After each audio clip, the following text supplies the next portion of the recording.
Perkenalkan, nama saya Muhammad Jubil Maulidan. Di sini saya akan mempresentasikan eh, analisa saya tentang genre visual novel yang ideal. Di sini latar belakang, visual novel merupakan suatu media interaktif yang menggabungkan narasi, visual, dan keterlibatan pemain dalam pemilihan alur cerita. Pemilihan genre dan tema yang relevan dengan pemain mampu menciptakan keterikatan emosional dengan pemain. Genre romance menjadi fondasi utama dalam pembuatan visual novel karena lebih memiliki keterikatan emosional. Visual novel juga ada erat kaitannya dengan pop culture Jepang lainnya seperti anime. Karena itu, saya menggunakan dataset dari My Anime List top 15.000 anime terpopuler hingga 2024. Nah, preferensi pengguna My Anime List terhadap genre, tema, dan kualitas karya berdasarkan skor dan member. Gunanya untuk mengidentifikasi genre dan tema yang populer, tren genre romance per tahun, dan korelasi antara popularitas dan kualitas penilaian. Metode analisis yang saya gunakan membuat korelasi antara skor dan member untuk mengecek apakah si preferensi pengguna itu berpengaruh dengan penilaian. Kemudian yang kedua ada membandingkan jumlah dan skor rata-rata setiap genre. Nah, untuk mencari genre yang cocok untuk digabungkan dengan genre romance ini. Yang ketiga, membandingkan setiap tema yang pas untuk dijadikan sebagai tema genre romansnya. Kemudian yang keempat, membuat diagram garis untuk melihat tren genre romance. Nah, tujuannya untuk membuat regresi linear, memprediksi apakah di tahun-tahun kemudian si genre romance ini masih relevan. Ini hasilnya.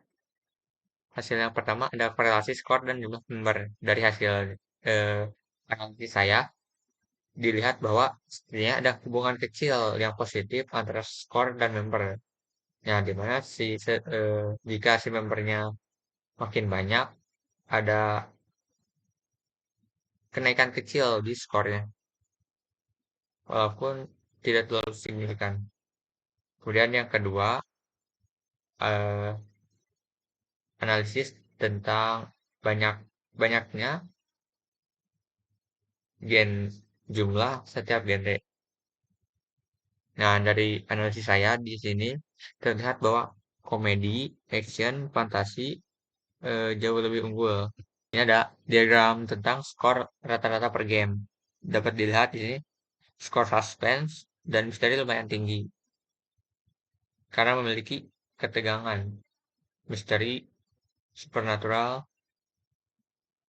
terlihat lebih diminati oleh pengguna.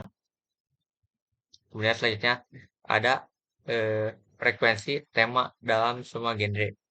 Nah, dari data tersebut terlihat batas dua ada dua batas, ada dua tipe penikmat cerita.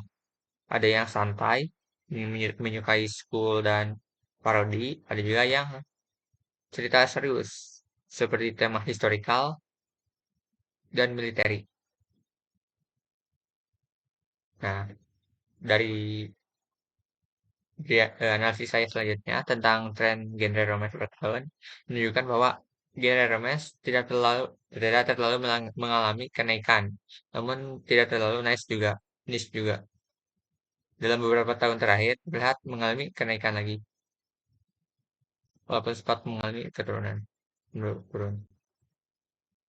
Tapi terlihat agak naik lagi, sangat naik. Kemudian selanjutnya adalah prediksi genre romance yang akan datang. Nah, dari prediksi ini terlihat bahwa setidaknya ada kenaikan untuk beberapa tahun ke depan. Kurang-kurangnya ada 35 sampai 40 judul di tahun-tahun yang akan datang. Nah, kesimpulannya, seperti yang kita lihat, banyaknya pengguna mempengaruhi penilaian terhadap game, sehingga penting untuk kita dapat memenuhi keinginan pemain atau mengikuti pasar, baik dari genre dan tema maupun faktor-faktor lainnya. Nah, dapat kita simpulkan bahwa ada beberapa genre yang populer dan terlihat cocok dengan romance, seperti yang saya tadi katakan, ada misteri, drama, atau supernatural, dan tema yang mungkin dapat menjadi rekomendasi seperti School yang memberikan keseharian yang tenang dan tentram dibumbui drama, atau historical untuk sekalian mengenalkan sejarah dengan dibumbui romance. Beberapa untuk beberapa tahun ke depan terlihat tidak ada tanda penurunan minat untuk genre romance ini.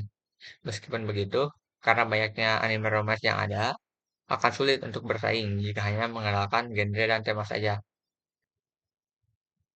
Nah, alangkah baiknya kita juga harus membuat cerita yang baru dan menarik.